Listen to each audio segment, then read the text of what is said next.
Minister Alan Kyerematen relaunches his political career as he announces the formation of the United Party ahead of the 2028 elections. Also coming up, National Chairman of the ruling NDC says this year's recruitment into the various security agencies will be done based on regional balance.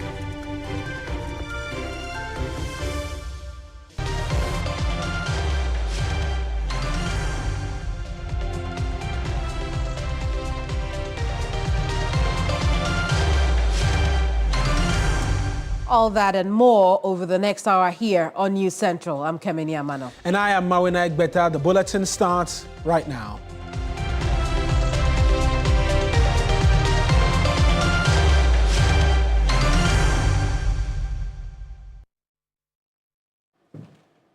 Let's begin, because the leader of the Movement for Change, Alan Kyerematen, has announced the formation of a new political party known as the United Party, UP. According to him, the new political party will be dedicated to building a united, peaceful, secure, and prosperous Ghana, indicating that it will provide equal opportunities for all Ghanaians to realize their full potential. This initiative comes after Alan Kyerematen announced his exit from the New Patriotic Party before the 2024 elections. Now, although there have been calls on him to return to the party as they seek to rebuild, Alan Kyerematen has insisted that his dream of being president is still active. Let's first listen to interim chair of the party, Boniface Abubakar Sadiq. 3rd November 1957, when Kwame Nkrumah was introducing what we call ADA, Avoidance of the Discrimination Act. This was where Otumfuo called Ochiame Bafwa and said, look, gentlemen, Kwame Nkrumah is saying that by December, if any party formed based on religion, ethnicity, regionalism, that party will be banned by 31st December 1957. So you see, people are born being smarter than people who think they are in positions. Bafwa Koto was CPP. But by the instructions of Asantehene, he quickly moved around the whole country, pulled all the parties together, and then they came and formed a party called UP, United Party, because it was broad-based. It was no longer religion. It was no longer tribal, ethnicity, or regionalism. So this is what our new party is about. We believe in the old values, the core values that help to establish UP. But those core values have diminished. People now want to be authoritarians, and therefore when they lead a party, they think the party belongs to them. They forget that party is formed by the people. When you talk of democracy, you talk of what? Is it a party of the people, for the people, and of the people? Is that not so? But if you claim a party for you and you are a dictator, then the party belongs to you and your room. Sadiq, who is the interim chair of the latest party in town, the United Party, UP. Let's connect with my colleague Noble Crosby Annan right now. He has been at this launch and get a bit more in terms of what's been happening. Crosby, we've heard from the interim chair. What about the man behind the formation of this party? What has he been saying so far, Oba, about the launch of this party and the ultimate goal?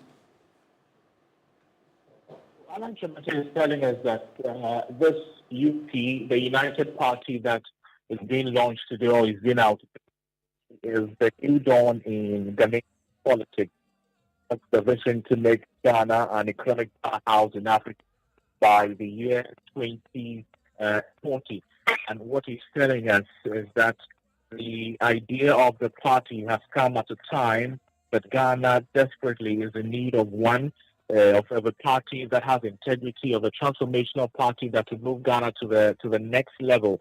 And he says that he is a centrist party, and he seeks to bring together all factions of the country into one powerhouse to forge ahead in creating economic, sustainable development for the country.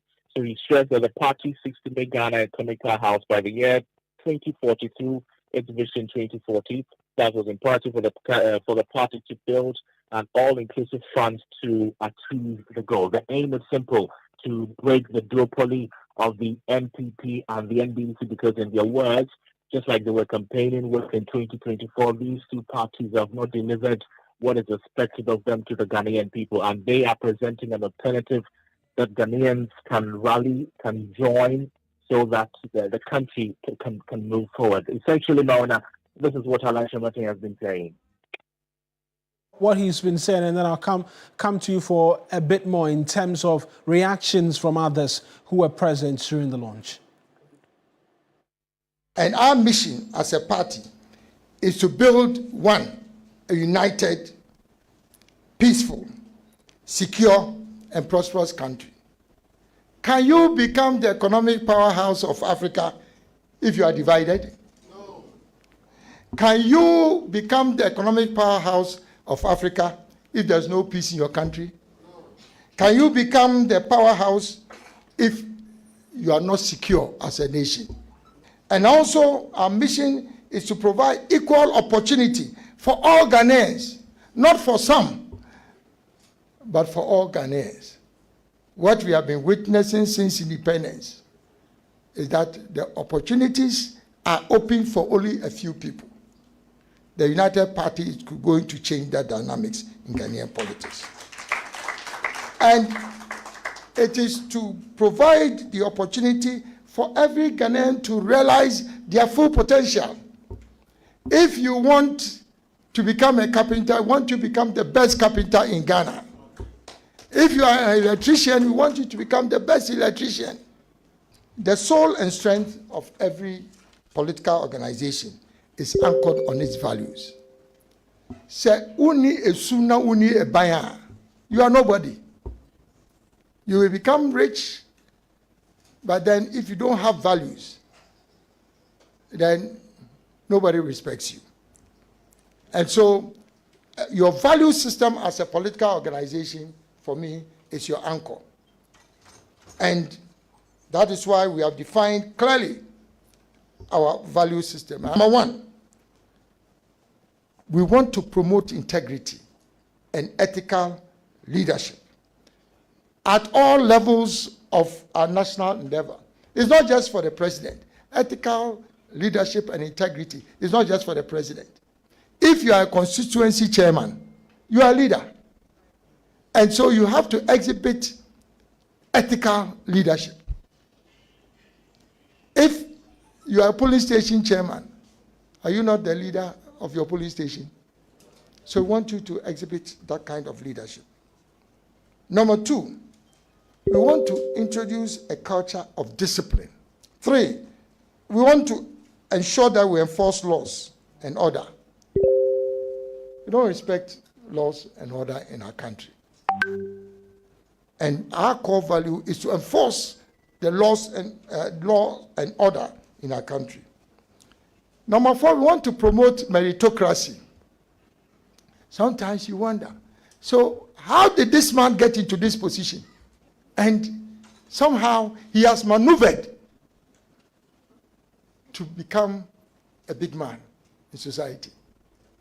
That is not meritocracy. It is something else. And we want to promote that.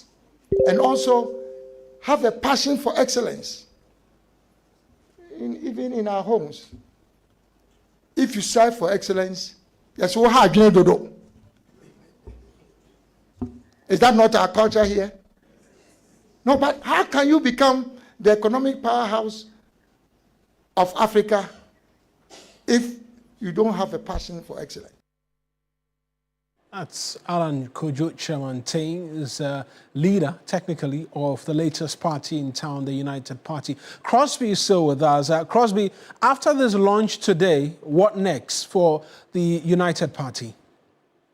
Well, Mawuena, the launch is still ongoing, but the idea of the party after the launch today is to outdoor all its interim executives. Already we know who the interim general secretary and the interim chairman of the party is, and now we also have an idea who the interim regional executives of the party will be. In fact, it was just this month that they got the provisional certificates or certifications from the Electoral Commission and all the other stakeholders. So they will begin, if you like, to outdoor the party essentially to a lot more people.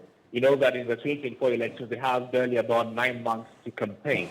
What they're saying is that after this launch, it means that they are in full throttle, all pedals down, going full throttle to push the agenda of the party to, be able to fulfill its mandate and achieve its vision of becoming the next party in government come the year 2028. The reception has been good. The room is full of the party supporters, and they are cheering the executives of the party, the General Secretary, Alan Kyerematen, the founder, Alan Kyerematen, the interim General Secretary, Yabuabia Samoa Abubakar Sadiq Boniface, the former MP for Medina, is also getting the applause and all of that. So essentially, that is what is happening. The party says they are ready, and they are not stopping now. Very much, I'm sure we'll be on hand to get to know this new political party a bit more a lot later. But we'll stay on matters relating to politics this afternoon. Indeed, we will. Now, the national chairman of the NDC, Johnson Asiedu Nketia, says this year's recruitment into the various security agencies will be done with a different approach. Speaking in the Akachi North constituency as part of his thank you tour in the Volta region, Asiedu Nketia emphasized that Mahama's administration is committed to ensuring regional balance and representation in recruitment process. The NDC chairman also assured party members that government will ensure the Volta region gets the needed development for their continuous support for the NDC.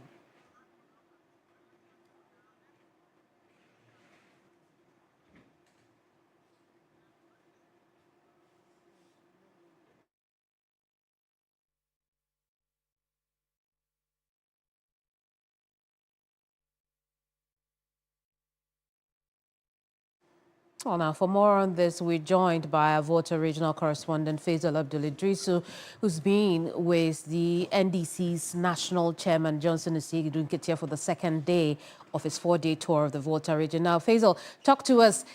He's telling us that really recruitment into the security services will be on regional basis. What exactly did he mean by that? Well, the national chairman of the NDC has been speaking on a number of issues while on his tour here in the region. But before I come to that, yesterday, for instance,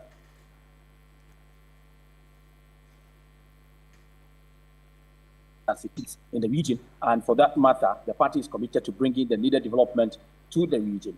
Then also is the issue of recovering stolen assets. Yesterday in Avedakpa, in the Akachi North constituency, the paramount chief of the area, the Avedakpa traditional area, mentioned that it is important government take critical look at the appointees they have currently so that they do not take advantage of the loopholes and steal from the state.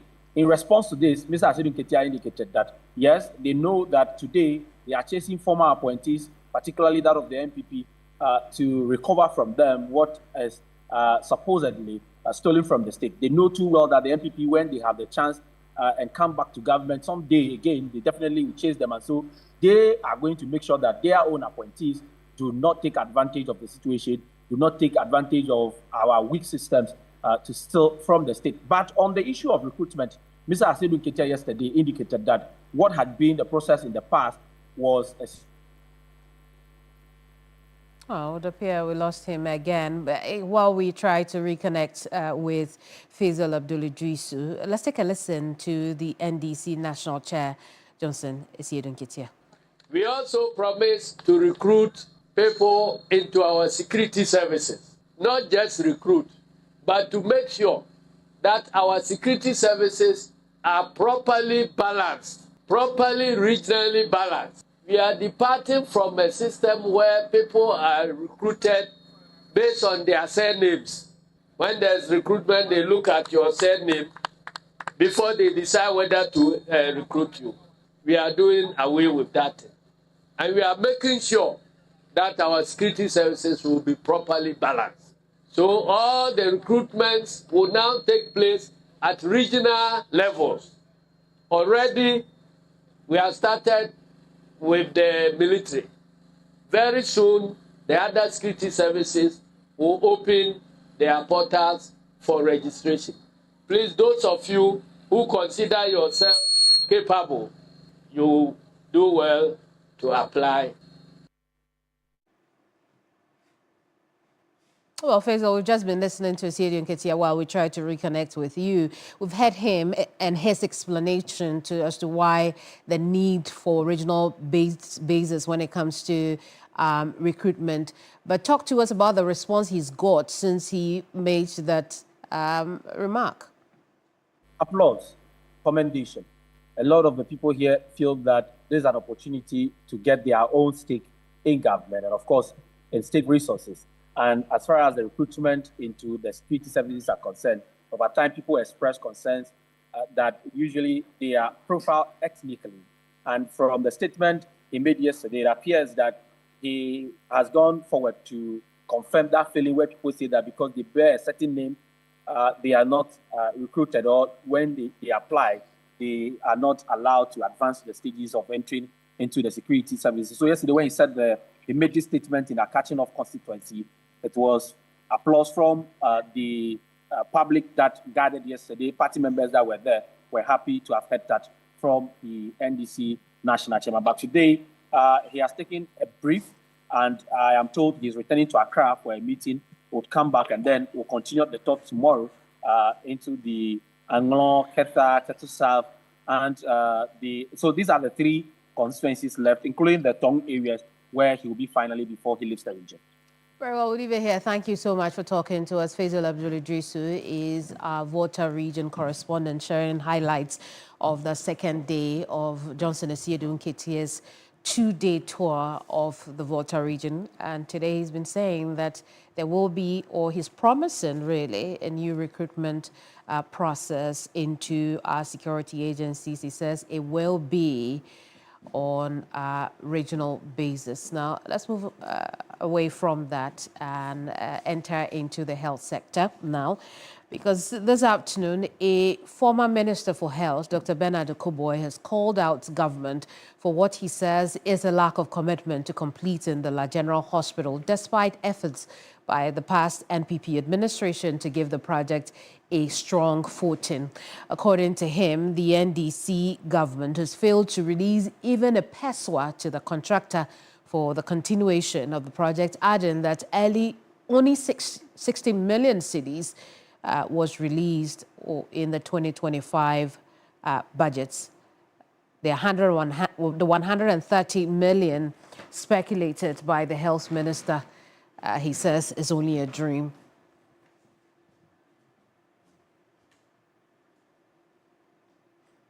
Christian Yali is our correspondent on the ground. Let's have a quick chat with him on the back of this. Chris, good afternoon to you. Now, the La General Hospital has suffered some,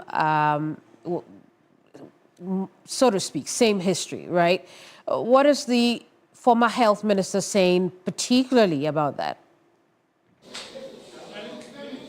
Yes, and so according to the former health minister, about 2 interim payment certificates, what you call IPCs, were raised at the time by the former administration, totaling some 150 million Ghana cedis, which was paid to the contractor to give the La General Hospital a strong footing or start. However, he says from the resumption of office by the current NDC administration, government has failed to release even a peswa to the contractor working on the project, which has stalled the project thus far. He is of the view that there has not even been any form of stakeholder consultation with all the major stakeholders, the communities around and the traditional leaders thereof. The former health minister, Dr. Bernard Okoboy, has even stated that when you check or when you look into the 2025 budget, the finance minister allocated only 60 million Ghana cedis for the project and not 130 million Ghana cedis, as was stated by the current health minister when he toured the stalled project last week. And so it is a simple demand from him that government immediately stops all the talking shop to convene some stakeholder meeting and also ensure an early and timely release of funds to the contractor for the project to resume. We can take a listen to what he said. The project became one of the many casualties of Ghana's domestic debt exchange program, DDEP, which disrupted the financing arrangement and halted funding from the Chinese authorities. To prevent total abandonment, the previous MPP administration took the bold step of continuing the project using Government of Ghana funds. The MPP administration duly honored the IPCs that were raised by the contractor after executing the work. IPCs are certificates or documents a contractor presents when they work. The Kufuor government paid 2 of those IPCs, totaling about 150 million Ghana cedis. That is why the hospital project started off. And when you drive by the coastal road, you can see the project going up in the air. It is regrettable to note that since this current administration, which secured an overwhelming majority of parliamentary seats in Greater Accra, took office, this government has failed to pay a single cedi. Not even 1 Ghana cedis has been paid to the contractor building the La General Hospital.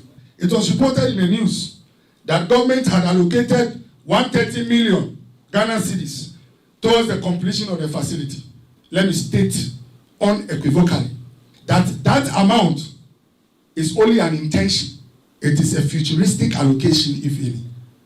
The 2025, the budget that was read by Honorable Atufosi made provision for 60 million Ghana cedis for La General Hospital. Since he read the budget in March up to today, out of the 60 million, not even 1 Ghana cedis has been paid for this project. Well, Chris, also we understand that he touched on Agenda 111 projects. What about that? Exactly. He's of the view that there are a number of the Agenda 111 projects that have been commissioned and completed. But he's of the view that these hospitals that have been completed and commissioned are still not being used. And so during that presser, he mentioned a number of areas or communities where those hospitals have been completed, yet when you go there, the facilities are not being used. He links this to the recent agitations by the health workers and even those who are still unemployed at home. To quote him directly, he says that health workers, nurses, midwives do not work in the market, they work in the hospitals. And so he's asking the current minister and government as a matter of urgency to prioritize those Agenda 111 hospitals that have been completed and employ the health workers into these hospitals and not politicize healthcare. As of November 2024, active work was going on at 100 of the sites out of the 114. With 30 of these hospitals, 30 of them having crossed the 70% mark. 70% meaning that within 3 to 6 months, if the NPP were there and the same commitment was happening, in 6 months after January 7, 2025, all these 30 hospitals would have been functioning for Ghanaians within 6 months. 30 out of the 140. 3 hospitals. 3 of these at Kyerematen District Hospital at Trede, Obuasi District Hospital at Kokobin, and Ahanta West District Hospital at Gunahanta were actually commissioned. 3 out of these 30 were actually finished with equipment and everything being put inside. But today, because of politics, nobody has even tried to put our health workers into these hospitals. There were 12,000 construction workers across Ghana who were working on Agenda 111. As we speak, all the 12,000 are at home. 1 job, 3 shifts. For all these projects, the first shift has gone. So as I speak, it is 0 job, 0 sheets, 0 people. Chris, what are the demands he's making? Exactly. He's tailored a number of recommendations, including the availability of funds for both the La General Hospital and also some of the Agenda 111 hospital. He says there are about 30 of them that are at advanced stages that had NPP not gone into opposition, they would have been completed by now. And so he wants government to, prioritize these 30 hospitals that are near completion. But he mentions that when the NPP came into power, they inherited some health facilities from the past NDC administration, like the University of Ghana Medical Center. But Akufo-Addo, the former president, borrowed funds to complete the second phase of that hospital project, among many other projects that were completed. And so he's expecting the NDC administration to do the same, to complete the hospital projects that were started by the past administration. He says healthcare is about people and livelihoods and not about politics. Thank you so much for the reporting. What we're hearing now is there's a swift response from the Health Ministry. When we do get that, we'll bring you back this story. In the meantime, we're going to the Ashanti regional capital of Kumasi, where a brewing family feud over who is the legal wife of late High Life legend Daddy Lumba has spilled over into the courtroom, casting a shadow over his planned funeral. The Kumasi High Court has adjourned until October 28, 2025, the case filed by the musician's wife, Akosua Sewa, who is fighting to be declared his only surviving spouse and the sole person entitled to perform the sacred widowhood rites at his funeral. Ibrahim Abubakar was in court, joining us right now with a bit more in terms of the details. Ibrahim, talk to us. There are those who have made the argument strongly that, look, this shouldn't have ended up the court in the first place, but we are here already. Talk to us about the parties as and when they arrived, perhaps for starters, and what the mood was like. Ibrahim, you have to, yes, I just realized that you have to unmute for us. Let's hear you now. Yeah, so the lawyers for the parties arrived in court very early. By 7 a.m., they were in court together with their client because we were told that the hearing will start at 8. So we had the head, Obuasi of the Daddy Lumba family, that's the family head, Kofi Owusu, who was in court. We also have sisters of Daddy Lumba and also other family members who were in court. Akosua Sewa herself was not in court, but she was duly represented by a sister of Daddy Lumba, and although Brony was also not in court, but she was duly represented by family members and even the legal team. Like you rightly mentioned, a lot of people are even asking why they should be in the court in the first place. And even the presiding judge, Justice Dorinda Smith-Arthur, was also concerned about the same issue. And for that matter, she even asked both parties to go and settle this matter amicably, because this is a man who had lived a good life, who had left some records, and he's a national icon, and his name shouldn't be dragged in the mud after his demise. So she has asked the party currently to go and settle the matter amicably before October 8th for them to return. She is even hoping that by October 8th, they've done the out-of-court settlement and it will continue from there. But if they are unable to do that, then October 28th, the matter will begin. But she has also, however, assured them that she will give priority to the issue, because we do know that the family has already announced December 6, 2025 as the final funeral rite of the iconic singer. And this legal showdown, if not tackled early, may likely threaten or disrupt this funeral process. So, and for now, even though Akosua Sewa was the one who initially sued, and she wants the court to declare her as the sole widow of Charles Kojo Daddy Lumba. Right. We also saw the legal team of Odo Brony, who is also filing a motion challenging Akosua Sewa's very right to even bring the case to court as the legal wife. So, like I said, the court has asked them to go back, sit at home, try and solve it amicably before they return. But after the court, we spoke to the counsel for Akosua Sewa, and he has this to say. Unfortunately, you know the posture of the head of family from the beginning. That is the cause of the problem. If letters are written to you, denying of your right as a wife, I'm sure that you can't just sleep and let it pass by. So that is the originating. I have the sister of Lumba here, and she represented Akosua Sewa in court today. And this demonstrates the kind of love the family has for Akosua Sewa. You get the point. So those out there who are making noise and making statements, they need to understand how all these things played out. And they should know that Akosua Sewa is the victim, not Odobroni. We are committed to protecting the integrity of Lumba. And we are ready to work within time to ensure that on the day that has been set, the funeral will come on. And that is our project. And that's what we are going to do.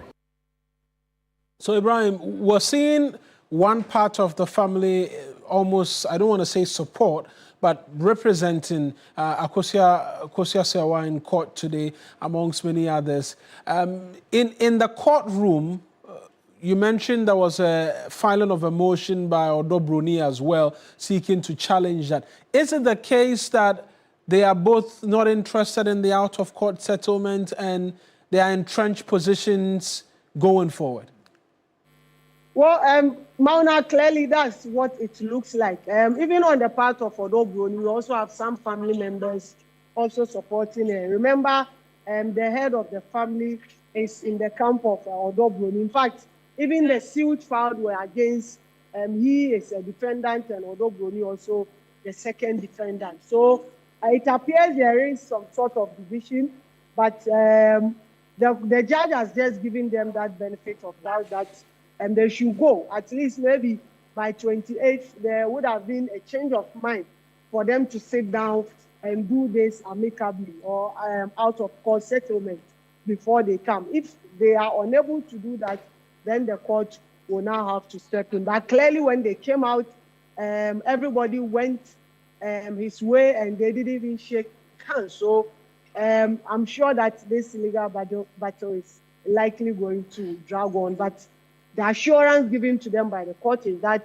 they will make it swiftly, and you heard the commitment from both parties that they are also committed to ensuring that the date of the funeral is not adjusted. So at least the December 6th, everything would have been over for the funeral, final funeral right to be held on the scheduled date. Just talk to us briefly about the interest this generated, both at the court and as well in the Garden City. How widespread is this being talked about on various local radio stations in Kumasi? Well, Mawuena, today in court, the number of media personnel that were in court itself shows you that this is a public interest case, and a number of bloggers, in fact, hundreds of them coming to court. And we also had some public who also came there to see what was happening. You move to every corner of Kumasi and you hear people talking about. There are people who are in support of the legal, but others are also criticizing that, look, this is a man who has led a good life, and for that matter, they should allow his soul to be put to rest. So a lot of back and forth and people discussing it, but I can tell you that people are quite interested in this legal battle.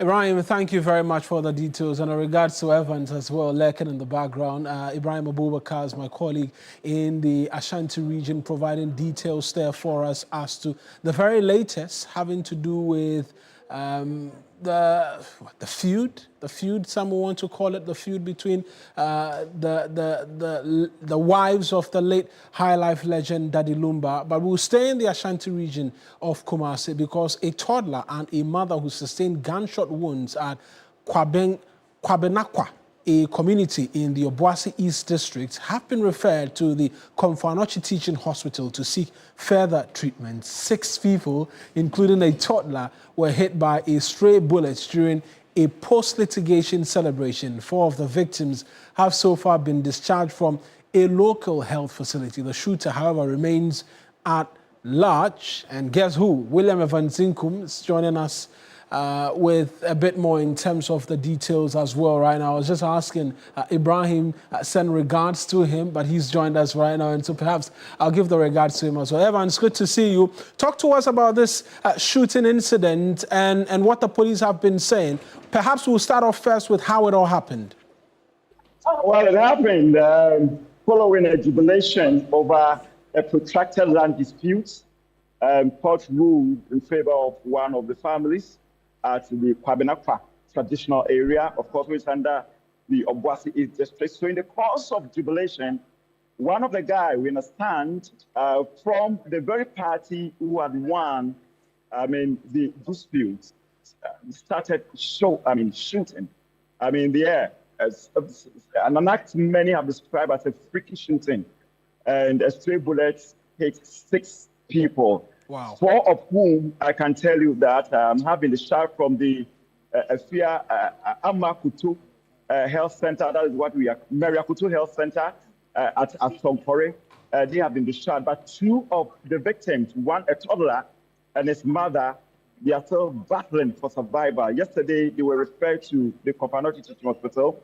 And as I speak to you now, they are the emergency accident emergency center receiving swift treatment. And the police, what have they said in relation to this freak shooting incident, which the people there are describing it as? Well, so they are still in manhunt for people. The suspects, or if you like, the shooter, he is still at large. So they are still looking for him. And of course, they are banking their hopes in some of the community members who probably could provide some vital leads that could assist them arrest the suspect who is currently at large. And it was a question I was going to ask, whether the shooter is known by the community, because from what you tell us, he was a part of the victors in this litigation, and out of excitement, pulled up a gun, started shooting. And so it presupposes that he will be known by members of the community. They are tight-lipped? Well, absolutely. You're not far from right. You know him. Only that his whereabouts has become a bit of a difficulty at this material moment. But if you speak to some of the community members, behind the scenes, we tell you that they're also helping the police to arrest this particular suspect. But they feel sad for him because of the situation, because they believe that it wasn't deliberate, but it doesn't lie in our map to say that a false investigation is ongoing, and that would establish whether it was deliberate or otherwise. Evans, thank you very much for those details as well. Evan Sinkum, our Bureau Chief, Northern Bureau Chief, joining us as well with a bit more from the Ashanti region. And that will take us on to our very first break of the bulletin. When we return, we have by the numbers for you and asking the question, what becomes of Ghana's telecommunications space following concerns by the minority about a proposed merger between Telecel and AT? We have the details if you stay with us here on News Central.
Well, welcome back. It's still News Central here on TV3. I'm Kemini Amanor. Now, let's bring you by the numbers. Today, on that segment of the news, we turn our focus to Ghana's telecom sector, where the proposed merger of Airtel Tigo and Telecom Ghana is sparking intense debate.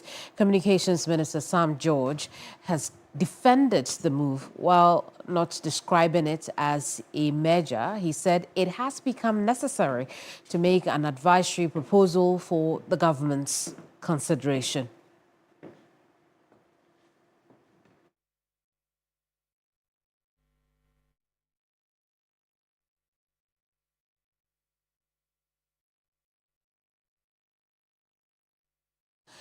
Now, the plan has drawn sharp criticism from the minority in parliament who call it unnecessary, secretive and risky.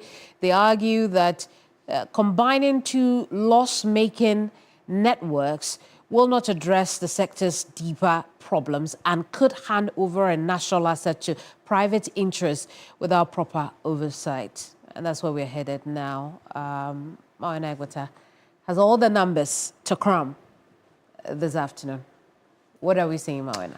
Well, it's an interesting conversation because if you look at Ghana's telecommunications space, one thing appears to be quite dominant, and that's the presence of MTN. Because as far back as I can remember, we've had about five players within the space. But before we get onto the board as well, let's hear from the minister when he made that point in relation to the importance of the measure.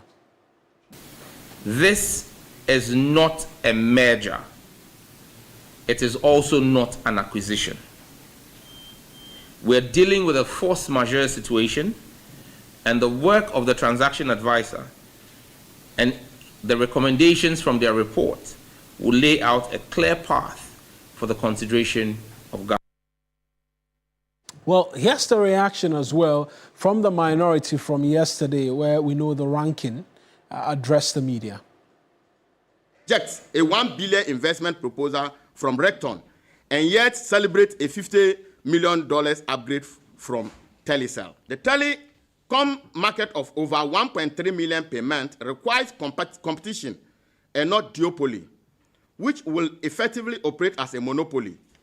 Currently, AT has the most competitive billing rate for voice, which serves majority of low-income Ghanaians. We asked the President, His Excellency John Dramani Mahama, to direct his Minister for Communication to focus on making AT work rather than hastily trying to dispose it off. We are also sending a strong and unequivocal caution to Telecom Group that any attempt to acquire a strategic state asset through unlawful, non-transparent, or irregular means will not only lack legitimacy, but will also attract severe consequences in the future.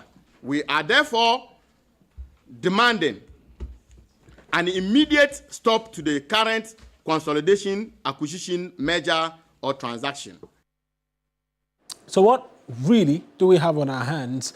And we had the minister speak directly and say this is not a merger, it's not an acquisition. And so one of the many questions Ghanaians will be looking forward to get answers from the minister on is, what is this new partnership which he is mooting for both Airtel Tigo and then Telecom? But even before we get into that, just by way of a bit more in terms of the background, we started off with what? About 5 network providers. We had MTN, we had Vodafone before it became Telecom, we had Airtel by itself, then we had Tigo by itself, there was Kasapa, there was Glo.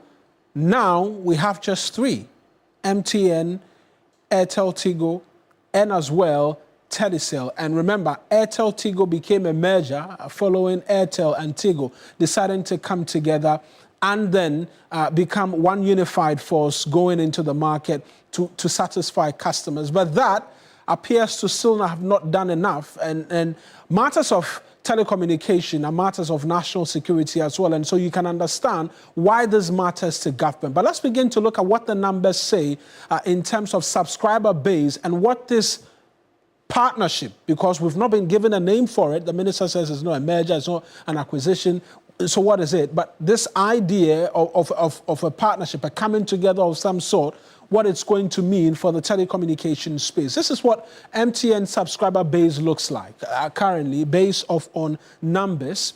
30.2 million cities, MTN subscribers, and should that partnership come together, we're looking at a subscriber base of some 10.49 million subscribers.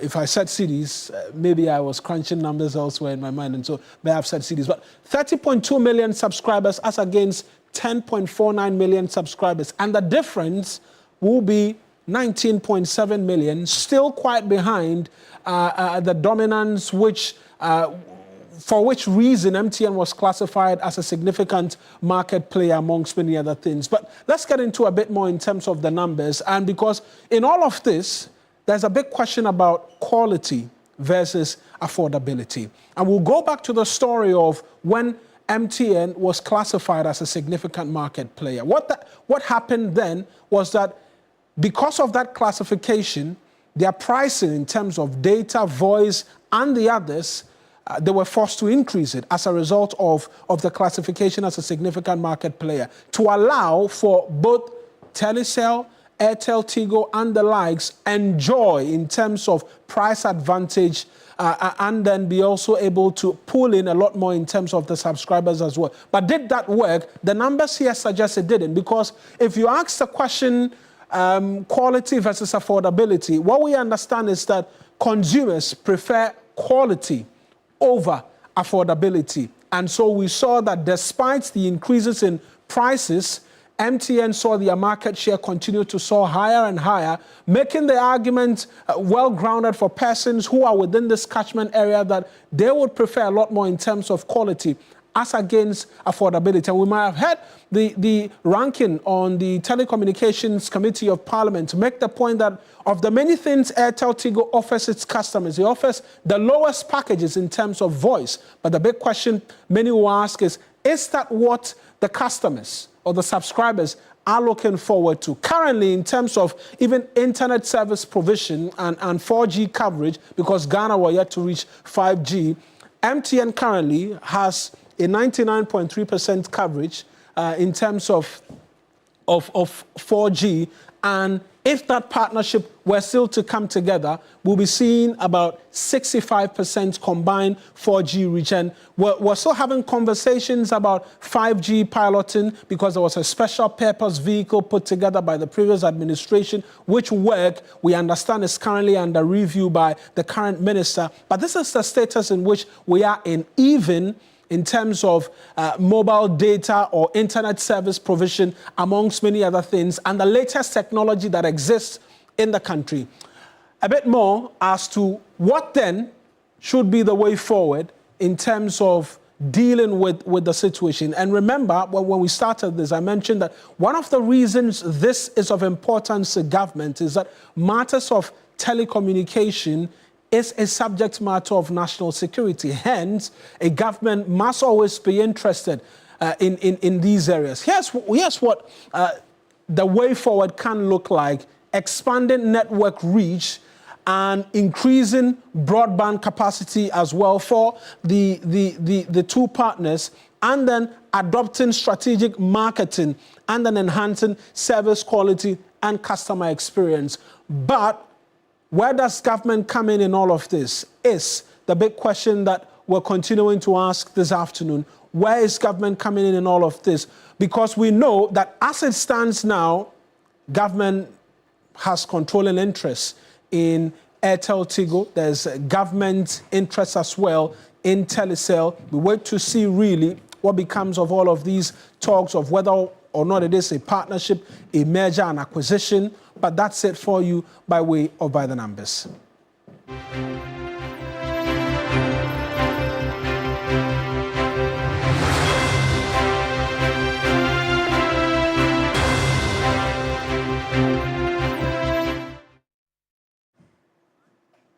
Away Away from that, education leaders from across Africa are set to converge on Ghana from 29th October 2025 for a high-level conference aimed at tackling key issues in the sector, from financing and foundational learning to the use of artificial intelligence in classrooms. The upcoming ADEA conference, hosted by the Association for the Development of Education in Africa, will bring together policymakers and experts to find sustainable solutions for the continent's education challenges. Ghana's Education Minister Haruna Idrisu confirmed the country's readiness to host the event during talks with ADEA's Executive Director, Albert Insenjumva. In Africa, and I'm sure I should be thanking him and Adia for the logistical support. We, on our part in Ghana, will do everything possible to make it a success and impactful, including the resolutions that may be passed and the decisions that may be taken. So mine is to say a warm welcome to Albert on behalf of my colleagues and on your behalf, and to assure him that Ghana is home, so feel at home away from home. Enjoy the Ghanaian hospitality. But for me, what is heartwarming is his presence in Accra 2 weeks before even the event, with his team, as he indicated, administration, IT, logistics. They will work with Technical Director Professor Ojo, who himself an expert in education, to guide how the events are tailored.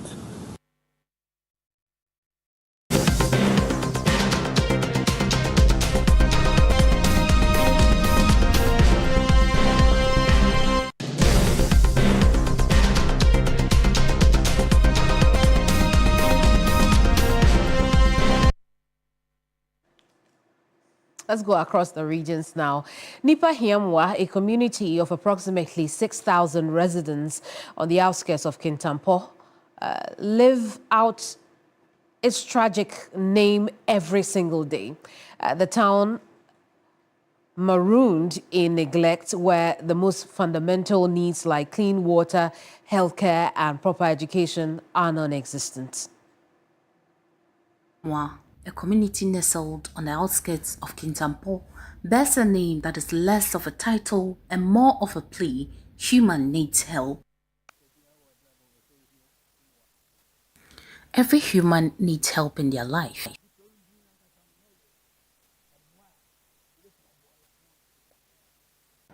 God, who created the world, is invisible, and so he instructed us that we should be each other's helpers.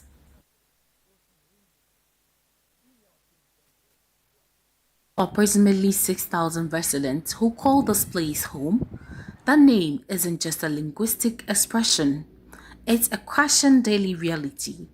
The very identity of the town seems to have become a self-fulfilling prophecy, or better still, a curse. Despite its significant population, the community is struggling with the most fundamental prerequisites of dignified life. The most pressing crisis is the lack of access to basic amenities like water, the most essential element of life.